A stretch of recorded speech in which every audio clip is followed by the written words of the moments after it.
மாதம் ஒரு 1000 2000 அப்படியே சேர்த்துன்னு வந்து என்னால் சேர்க்க முடியும் இல்லையா? ஸோ அந்த மாதிரி இலக்குகள் அடிப்படையில் அது மியூச்சுவல் ஃபண்டாக இருக்கும் யூனிட் இந்த கான்செப்ட் நீங்கள் ஒரே கான்செப்ட் தான். நம்ம குழந்தையோட மேரேஜுக்கோ எஜுகேஷனுக்கோ கிராஜுவேஷனுக்கோ இல்லை அவங்க மேரேஜுக்கோ நம்மளோட ரிட்டையர்மெண்ட் ஒருத்தரோட ரிட்டையர்மெண்ட் இப்போ நீங்கள் 35 வயசு ஆகுது. எப்படி இருந்தாலும் 55 வயசுக்கு அப்புறம் நீங்கள் வேலை இருக்குமா தெரியல. எல்லாருமே ஏன்னு பயமுத்துறான். யாருக்கு எங்கே வேலை போகும்னு தெரியல. இப்போ இருக்க சுச்சுவேஷன் ஒன்று 5-10 வருஷம் கழிச்சு வெறும் ஏஐ தான் பேசுமா இல்லை மனுஷனும் பேசுவானான்னு தெரியல. அப்போ என்ன ஆகும், திடீர்னு அவர் வேலை போயிடுச்சுன்னா என்ன பண்ணுறது? அப்போ ரிட்டையர்மெண்ட்டுக்கு ஒரு இலக்குகள் இப்படி வச்சு நீங்கள் ஒரு குழந்தையோட எஜுகேஷனுக்கு மேரேஜுக்கு போஸ்ட் கிராஜுவேஷனுக்கு ரிட்டையர்மெண்ட்டுக்கு இப்படி 5 வருஷம் 10 வருஷம் 20 வருஷம் அந்தந்த இலக்குகள் அடிப்படையில் முதலீடு பண்ணணும். அதாவது யூலிப்பாக இருந்தாலும் மியூச்சுவல் பண்ணாலும் ஒரே கான்செப்ட் தான் நீங்கள் யூஸ் பண்ணணும்.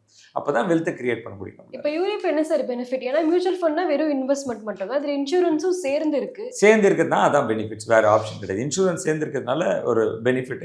டிசிப்ளினாக கொஞ்சம் கட்டலாம். மினிமம் 5 வருஷம் லாக்இன் பீரியட் வச்சிடறான். அப்போ நீங்கள் பிடிக்கலையோ 5 வருஷம் கட்டுறவங்கள அதுதான் ஒரு அட்வான்டேஜ். மற்றபடி பெருசாக யூலிப்பில் கிடையாது. Mutual fund is for better. ரொம்ப ஃப்ளெக்சிபிள் இருக்குது.